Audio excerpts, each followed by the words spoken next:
So, good morning and welcome to the AI and Education. I said good morning there, actually, Ray, but actually, we've got a guest today who's dialing in this evening over there in the UK. Dan, So, where are you this morning, Ray?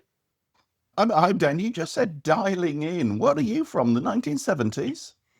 Yeah. Did you not dial in anymore? Do you not have a dial phone? So, today's guest, Ray, is amazing. She's one of my ex-teaching colleagues, Dawn Knight from the UK. Dawn's Hello. green lead. Hi, how are you doing, Dawn? You're the green lead, sustainability advisor, as well as lead science support assistant at Epsom High School in Surrey in the UK, a Duke of Edinburgh Award manager, assessor of Duke of Edinburgh stuff, and actually an amazing human. So welcome to the pod, Dawn. Thank you. Thank you for having me. I'm really excited about this. So No problem at all. Now, Ray, in the UK, just to give you a bit of context here and our listeners, yes. in the UK, Epsom and Ewell High is a part of a multi-academy trust. So she's worked with another podcast guest of ours, who's one of the leads at the Bourne Education Trust, which is Chris Goodall. So, it's kind of going around in circles here, Ray. Chris Goodall is the man that talked about giving kids chainsaws to juggle, didn't he? Yes. Yes, he did. Why does that not surprise me? Gosh. Exactly. Now, Dawn, with your background, for the listeners listening, obviously, one of your main focuses is around students with special education needs, right? Yes. Absolutely. So what's your current role and what things are you doing at the minute generally in your role, not even to do with AI? Right. So I work in a unit which is for deaf children within a senior school, and we're all mainstream. Most of their lessons, if not all of their lessons, are taught in the classroom, and I'm there to assist and make sure they can access the curriculum. And then to help any other student in the classroom that requires it, be it top end, bottom end, or somewhere in the middle. So, yeah, basically. That's amazing. So how did you come around to the kind of AI kind of narrative in that particular role then? Well, what kind of inspired you around there? I have to say, if you work with somebody who's passionate, that rubs off. And that was Chris for me. He, like yourself, Dan, loves computers, wanted to inspire lots of people within school along the front that technology could really benefit us. He was ahead of the game with Teams before COVID. And so our school just went straight online. And I suppose I could see a need for me personally in my role, and AI and Teams met those needs. So it's how I was able to use it to save time, to then create more differentiated work for my students, which meant I had more time with them to have fun in the learning process, which I think is important.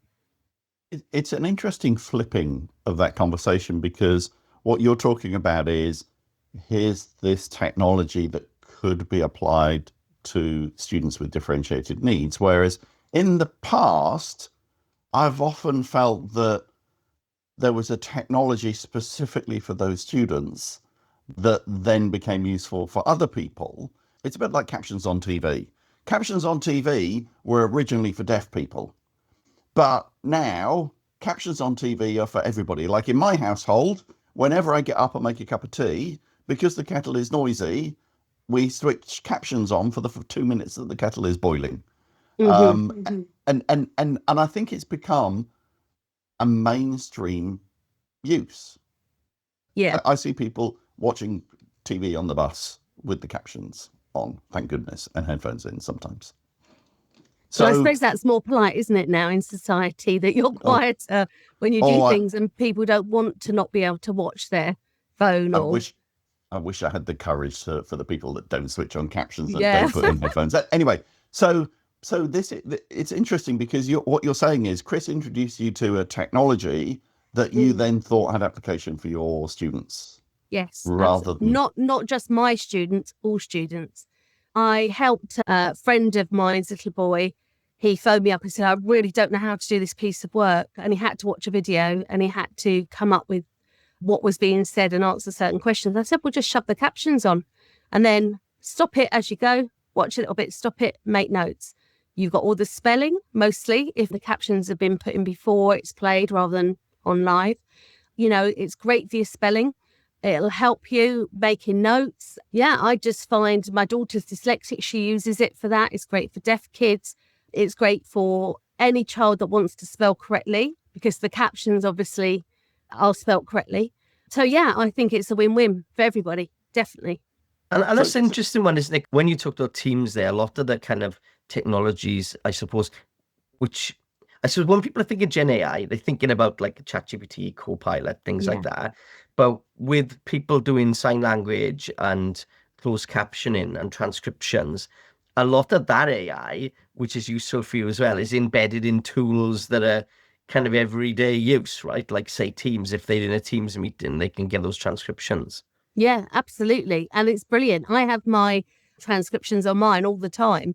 In fact, I actually haven't on this one because I'm using a different, I've linked my personal email to my school email and I'm using Teams through that, which I didn't know I knew I could do that.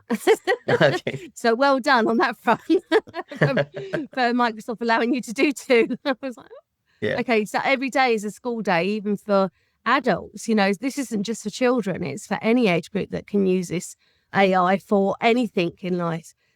Specifically for the deaf side to it, though, for the students you're supporting there, can you enlighten us on some examples of what actually would be useful? Actually, I want to start earlier than that. So, Dan, you've just thrown in the phrase deaf students. So just expand our picture a little bit, Dawn, because I suspect that people hearing that phrase would have a perspective. But what do you think about when you're thinking about students that are deaf or hard of hearing? I want every child that I'm with in school, even out of school, but in school in my role, to have the access that they need that works for them. So irrespective of whether you're deaf or whether you've got other learning needs like English as another language, I don't like injustice. I want everybody to have the same opportunity and we don't all learn the same way. The good thing about AI is that you can differentiate within that and get it to assist you at your level. Now, that might be you've got a really low reading age. Some of my students, irrespective of whether they're deaf or not, have a really low reading age. So you can ask AI to generate some of those tools in a simple form. But I work with one child that requires that, yet in the same classroom, I'm working with another child that requires it to be differentiated up the scale. So it's a much harder reading age, maybe age 16, 17, and yet they're only 14, 15. So, you know, it works at both ends of the spectrum.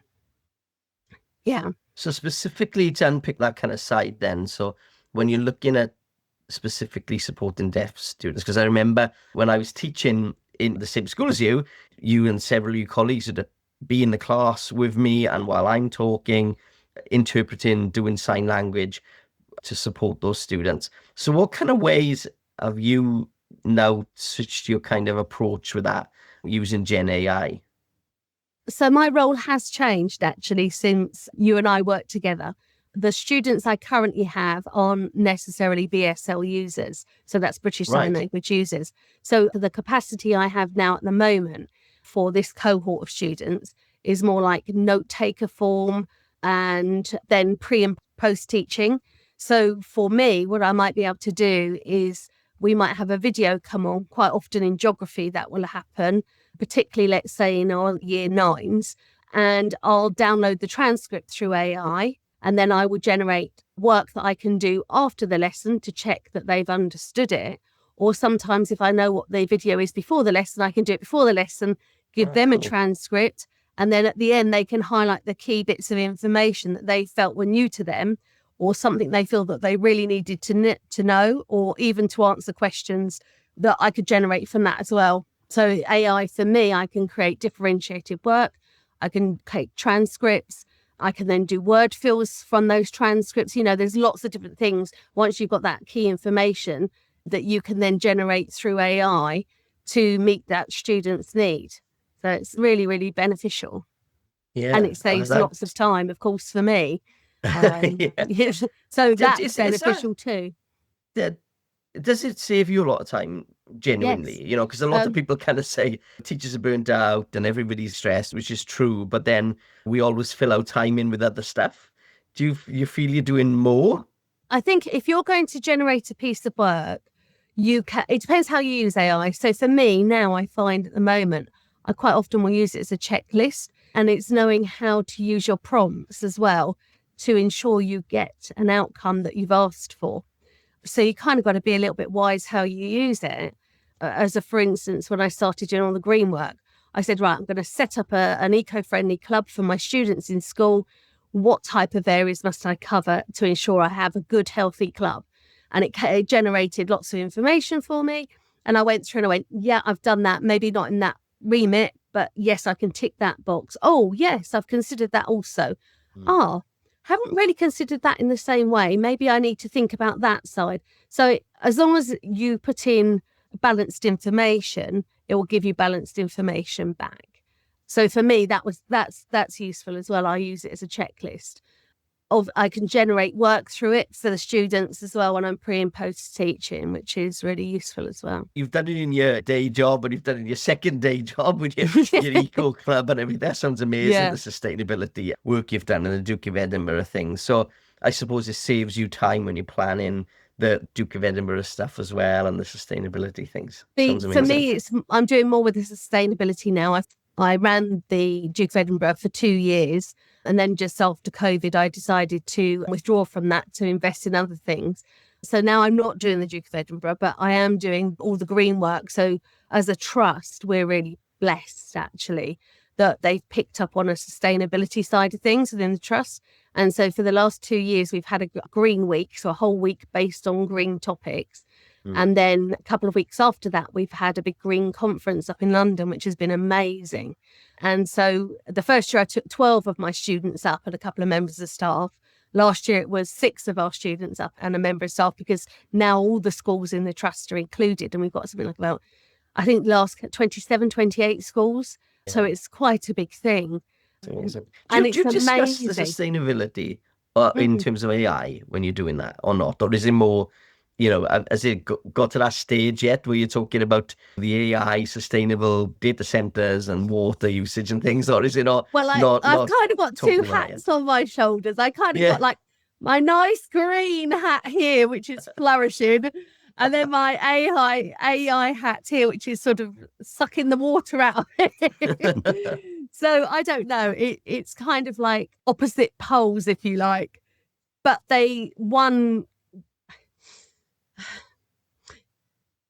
it's difficult to sum up, I suppose. For me, I've seen investment in both, and both have helped me. So I suppose one with the other, it goes hand in hand in schools. About it, don't they?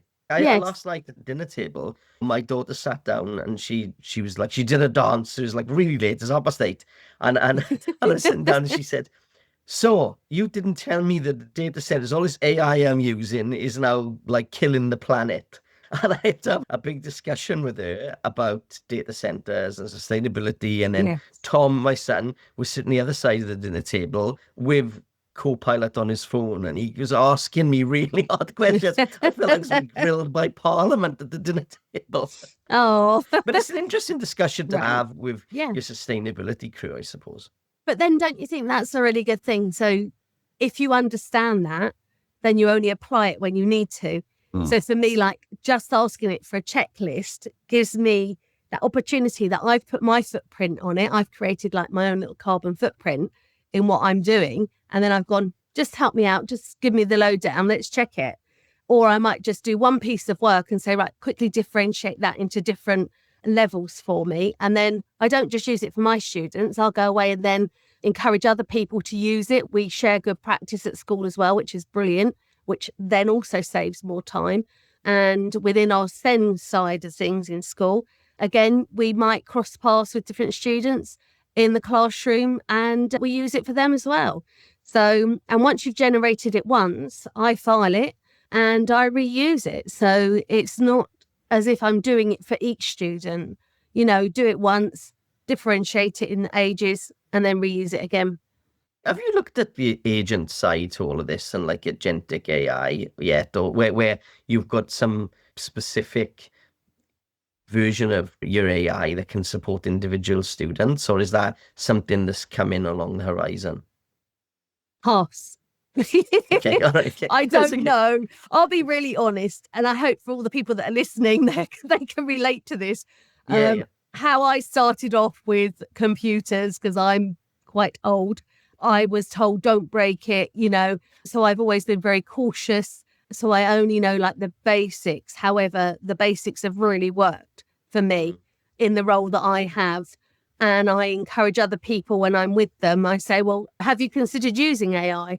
How about you try this out or you try that out? So I'm afraid I don't know all the technical stuff and what you're suggesting. I haven't crossed that bridge yet. That's deal all with good. that. And I think that's a reality, like for everybody, I think sometimes everybody thinks that we're in this bubble where everybody's like using the stuff in this like way, which is like really complex, but most usage is really hitting the classrooms directly, and it doesn't have to be fancy So agents, right? let me take that. I apologize, Dawn, for Dan there, because last year he said last year was the age of AI agents, and it wasn't. And so this year he's asking everybody about AI agents. He's determined to make this year the year of AI agents. But let me just go back on something that you've both just talked about that I found interesting. Dan asked the question of, have you saved time? And you then gave this long list of ways that you use it to save time. And it reminded me of some research I read a couple of weeks ago about business users. What they're finding is people that are using AI are busier rather than having free time, because there's all these things that they can now do that they couldn't do before. I mean, exactly in this last weekend, I had one laptop, I was developing an app with a bit of vibe coding. On another one, I was doing some video editing. And on another one, I was doing some materials for learning. And I stepped back and thought, my goodness, each of these three things would have been a week's worth of work in the past. And now I'm doing all three of them together. So it sounded to me from that long list of things that you talked about that you're using AI for, you're now doing the work of three people rather than just one. Maybe, but then does that not offer me more time to then have with the students in an enjoyable way? Yeah, so fantastic. For me, it's all positive. It's not a, I might save time there, and it means I can go on and do other things, but that just means that I'm more efficient when I come into the classroom and I can help more students. And if I can encourage them in a way that increases their grades, so, they come out with higher exam grades, happy days. I'm all for that, So I've got a bit of a picture about how you're using it, and it seems like one of the great unlocks is transcripts. How about students? How are they using AI? Some of them will use it just to generate answers to their homework. And I feel like that's quite sad because they've missed the mark somewhat. It's there as a help, not there to do the work for you. And some are like, their parents might be a little bit anti it because they don't really know. Beyond that, I'm not really too sure because I don't necessarily see how they would use it outside of school. It's an interesting question, isn't it? Is that, are we aware of how students are using it? Because we see the most obvious things, but we're maybe not aware of how young people are using it in their life outside of school. We see the bit that they're using, the obvious bits that they're using in school, but we had a series last year where we talked to a bunch of students, and it was just fascinating how they were using it, but they had all had to self-learn. Do you feel they have an obligation to help students understand AI more? We have an obligation in all regards about making every student well-rounded so that they become a good person in society. I know it sounds maybe a little bit lame to some people, but that's how I view it at school. I feel like they're all my children and I want them to do as well as they can and to come out feeling that they've had support, they've been listened to, and they've listened. To me, that's important. But going back to your question about how they used it, I've encouraged them to use it in different subjects. Sometimes they've created images, which you wouldn't think you could. You've put things into an image that you just wouldn't believe you could do. And then others have used it for storyboards, comparison tables, literacy lowdowns on books, which is brilliant. If you've read the book, but you can't remember all the ins and outs, and then to generate a lowdown on each of the characters and maybe how they are linked within different keywords to a story. As long as you've read it yourself, that you can go back through and check what AI has generated, because obviously it's a learning tool and it is still learning. I did do one where it crossed over two of the characters, but lucky enough, because I've read the book, I could say, no, that's not right. And I do think we need to teach children that as well. You need to understand yourself and the work it gives you back, what is generated. You need to be able to read through it and say, yeah, that's right, or, oh, no, that's not quite right. And some of that's in the prompts we use to ask it as well. So, for instance, I put in a prompt asking it about honeypot sites, and I got all this jargon come out about cyber honeypot sites. And I was like, one has to be clear. I was talking about geographical ones like Stonehenge is a honeypot site. It draws people in and you get money from it, not like a cyber one. I mean, I don't know what the cyber ones are, but I just know that wasn't what I was after. So we do have responsibility of teaching a student that if you do use it, you've got to read through it, you've got to decipher it. You can't have plagiarism, you've got to put it into your own words. But sometimes it can give you an understanding where, because we all learn differently, even as adults, schools every day, whether you're in school or you're not, it might be that it generates work and it puts it into a format that you can understand more easily, so you can grasp the concept. One of the things as well that's intrigued me as that conversation has gone on there is I don't know where the UK is on mobile phones, for example, but I'm thinking, in Australia, we've had a big mobile phone ban in schools, that is, and we've got this big social media ban that's in place at the minute, and try to bring back childhood, I suppose, or whatever they want to do there. But from an inclusive technology point of view, I can't think of anything better if I was a deaf student, for example, and have my mobile phone next to me in my classroom, listening to the teacher summarizing stuff and translating, or even asking questions as I go. From a special education needs point of view, I can't think of anything better. What is the position of the school on that in the UK at the minute, or even specifically, maybe not just the UK, but just Epsom and Ewell? Yeah. Currently, the government has asked us not to have phones in school. There's different ways you can manage it. So as a trust, what we've done is we've said, no, you can't have your mobile phones out at all. However, for my deaf students, they do have their phones out because they're linked to something called Roger-On, and they are able to mute the teacher all through their mobile phone, which is on their desk.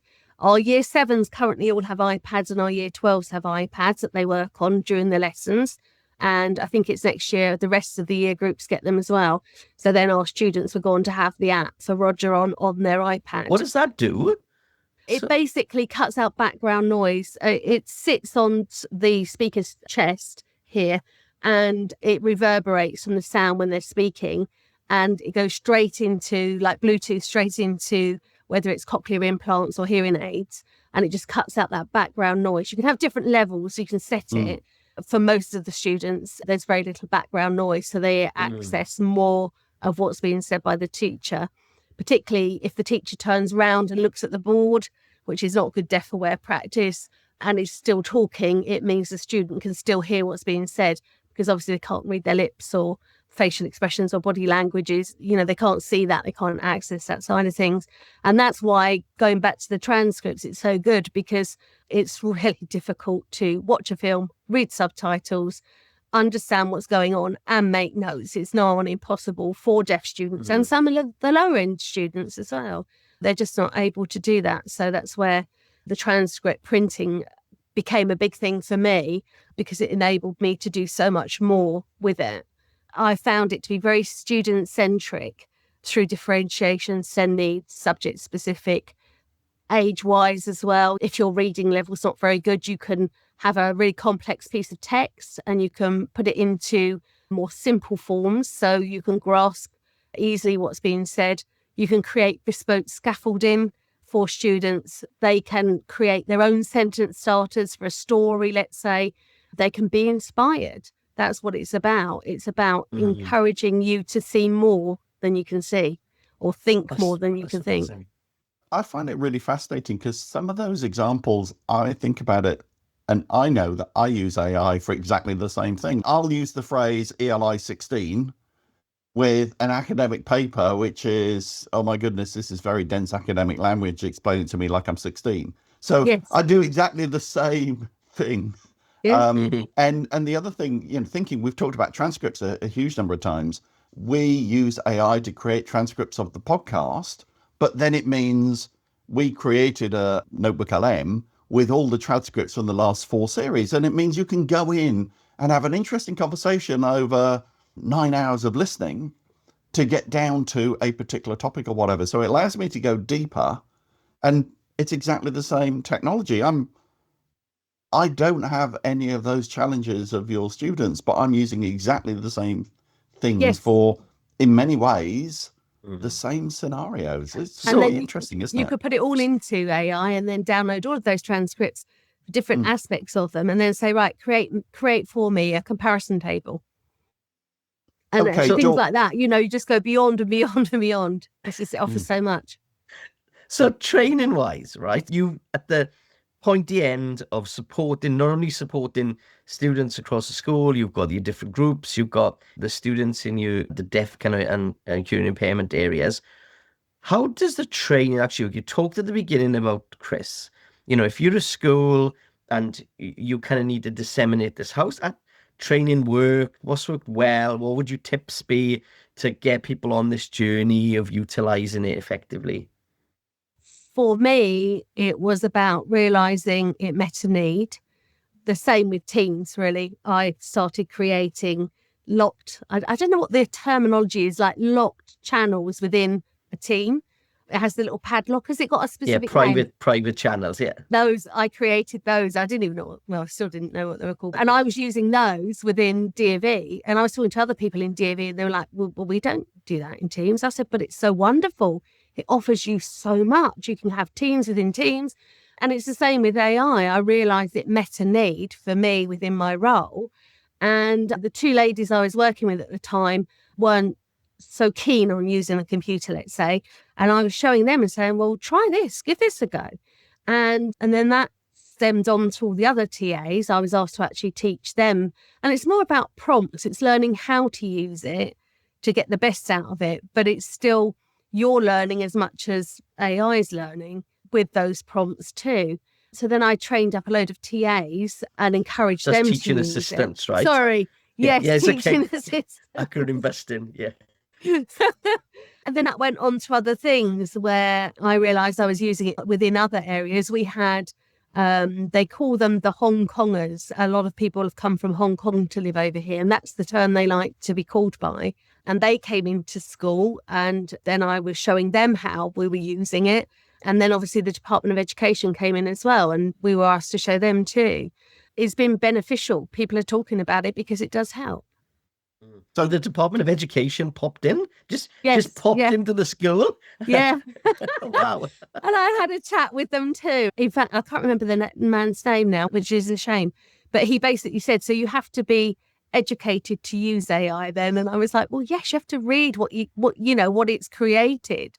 And I gave the situation with the honeypot sites, which was a bit embarrassing, but there we go. I learned through that, and let's hope everybody else does.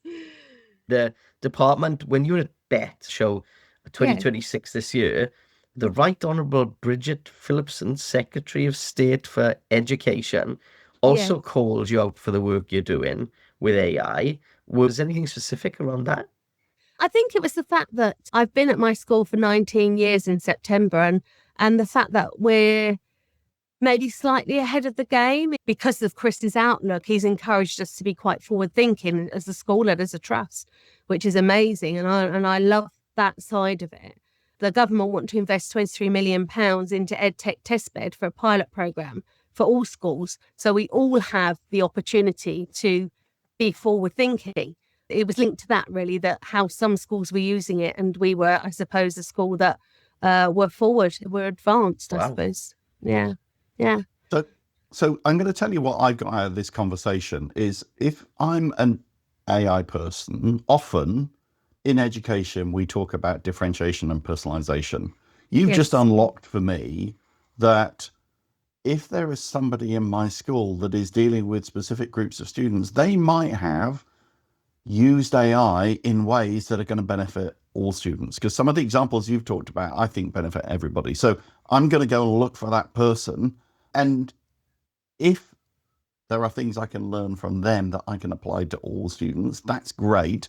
Equally, if they haven't got a Chris in their school to encourage the use of Everyone AI, needs a Chris.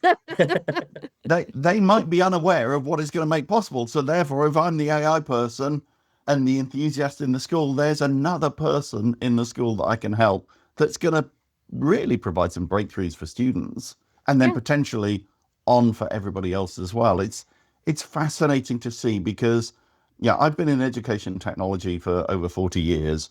I've not been in education, but I remember whenever special needs or whatever came up as a particular reference, it always felt it was this exclusionary thing that you were, as somebody that wasn't an expert in it, really cautious to say anything in case you said the wrong thing. But this whole conversation has been quite relaxed in the sense of, I can now see that the technology that is going to be able to impact students with differentiated needs is exactly the same technology it's going to be able to impact other students, and that there are loads of different ways of using it. I shouldn't be afraid of talking about it and understanding the value that it can bring. Absolutely. And I think slowly, start with a little bit, work it out for yourself. How did it benefit you? Did you ask it the right words? Were you putting in the right prompts? Okay, how could you change that up? It's a bit like having a conversation with a person. You can't have the same conversation with every person. You have to change it and tweak it to make it work for you. And I know that teachers use AI totally different to me. They might end up getting papers marked, seeing where there's gaps, using it to see, okay, nobody could get full marks on question 2. Right, we now need to go and apply question 2 in different ways. Or even just attendance, things like that. So in that regard, it's hugely beneficial in different ways. Yeah. Which encourages inclusion. And that's what I'm all for, is inclusion. So really works. It's amazing. And we've said this, I did a lecture with a university recently about like inclusive kind of design, where, when you design things for everybody or design things for individual cases, then it can kind of help everybody, So if you design an ATM at the lower height for disabled people or people in wheelchairs, it can help older people as well. And there's multiple things in that area. And I suppose the Xbox tagline, and maybe what we should call this episode, is when we all play, we all win. Because I think that's the good thing about AI and this type of technology, is to support everybody along their learning journey. Yeah. And I feel really quite encouraged actually by this conversation. I feel like my mum's 87 and I feel like I'm going to go away and I'm going to get her to do something tomorrow when I see her. Just almost like a little, come on then, Mum, can you do this? Because she can. She doesn't know it. She's got a smartphone. She can. And, I think that's for a lot of people, they have this facade up and they're like, oh, I can't do that. I can't do that. But actually, when you break it down, some people don't even realize they're using it already anyway. So that's actually exactly make it work for you, Yeah, because my mum's in the UK and she's on her own there. And we got an Alexa like a last couple of years or whatever. And she talks to it, has conversations with it. That's like an AI. Okay, it might not be as kind of complex yet as maybe a Copilot or a Gemini or whatever. She's talking to it as a companion, I suppose. It doesn't matter what age you are, I suppose, getting more information out of these things is supporting you with life. Not only learning is kind of useful, right? Yeah, absolutely. What would your main takeaway be then for somebody listening in to this podcast, maybe teaching special education needs, or somebody new to this, thinking everybody's running ahead and it's very complicated? What would your kind of main pieces of advice be? For us as a trust, we've been advised, which I'm sure you're is to use Copilot because it has really good GDPR. And in a school, we have to be really careful not to put in our students' names. So we don't personalize it in that way. We personalize it maybe more to their need. We need to make sure that we keep our students safe in using it. So we teach them how to use it correctly, that it's an aid. It doesn't do the work for them, so that we still become intelligent through our use of it. That's amazing. I just said you mentioned that because I think that security element is one of those difficulties when you talk about innovative technology that's moving really quickly is teachers are grabbing everything at the minute. And I suppose having direction of how you're going to do this innovatively, supportively, but also safely is important. Yeah, and there's sharing two good practice as well. Sorry, sharing good practice. You know, if one person sees something that really works in school, share it with the other people in school, share it with other schools within the trust, because then, everybody wins. It's a win-win, as you said earlier. So, Yeah, fabulous. Thank you, Dawn. That's been a really, really relaxed conversation in which I have learned a lot about ways that it could potentially support different students. So that's fabulous. Thank you so much. No, thank you. It's been Thanks, wonderful. Dawn. Thanks.